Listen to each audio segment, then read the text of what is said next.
Israeli artillery fire has killed at least 3 people in the Zaytun neighbourhood of Gaza City. It follows an Israeli airstrike that targeted a funeral procession in al-Nusrat refugee camp in central Gaza on Friday. That drone strike killed at least 8 people as they were leaving a mosque.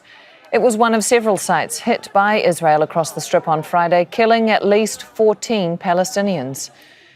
The Israeli military is also carrying out extensive demolition operations in parts of Yunis in southern Gaza. Its soldiers have been destroying buildings and other structures along the so-called Yellow Line, which identifies the areas occupied by Israel. And under the orders of Prime Minister Benjamin Netanyahu, that occupation zone is growing. According to Israeli media, the military now controls 70% of the Gaza Strip.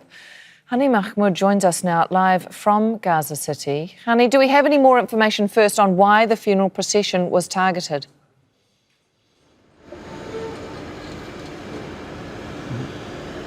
All these attacks over the past weeks since we started to become more intense, the Israeli military doesn't share much of information or details about what's going on. We pretty much see in the same exact wording of the statement that these people were elements of Hamas or elements of the military wing, and they have been eliminated without offering any substantial evidence. The problem with this narrative, it's one-sided. It's coming from a very strict channel of information, mainly coming from the Israeli military. There isn't even a room for journalists or analysts to try to break down this narrative and provide much more of a substantial evidence. On the ground here, when you see the large number of casualties that include women, include children, include elderly in the area, such as what happened yesterday at the funeral procession. It was walking out of the mosque after performing a final prayer and bidding farewell for the person who was actually killed in a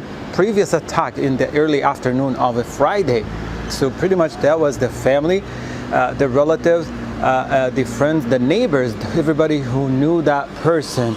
It came out to perform the prayer and then bid farewell at the funeral procession when it was attacked. 8 people were killed in that attack, and that goes on for many of the attacks over not just the past weeks or months, but since the beginning of the genocide. The fact that we're seeing whole entire families, including 4 generations, grandparents, parents, children, their grandchildren, all killed at once in single attacks in buildings in northern Gaza, in Gaza City, in the central area, in Rafah, and much of the southern part of the Strip gives you one indication that the genocide is still taking place, and it's taking place in the worst form possible. When you see all of this number of people have been killed, when we talk to people, a lot of people who have lost family members, do wonder what have their mother or father or their relatives have done to get killed in that manner, or that their house get bombed. That's the issue with what's going on. Again, it's one-sided. Everything that comes from the Israeli military doesn't offer any room for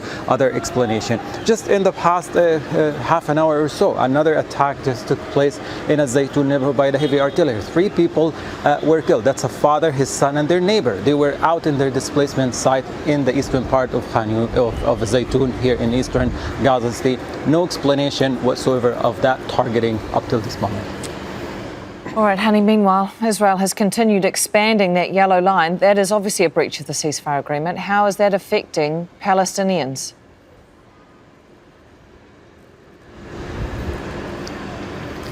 Well, the expansion of the yellow line is not just simply moving these yellow blocks a few meters westward of the Gaza Strip. It's actually affecting people in a very negative way. We're looking at a shrinking size of the Gaza Strip over and over the past months.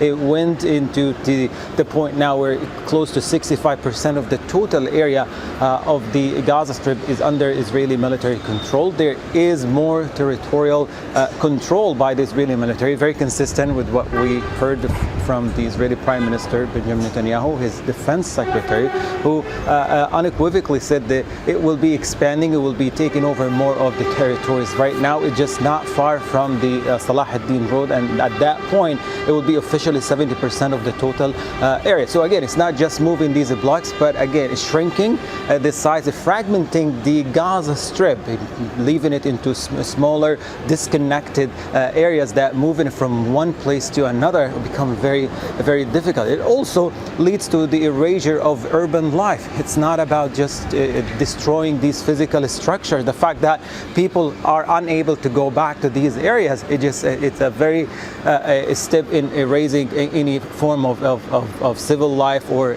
urban life in those areas. There is a loss of livelihood. Many of these areas have schools, other than the building, there's schools, there's public facilities, warehouses, storage houses for international organizations like the United Nations and other international organizations operating across the Gaza Strip. All of this have become inaccessible. So the impact is very negative and directly affecting people's livelihood across the Strip. Hani, thank you. That's Hani Mahmoud joining us from Gaza City.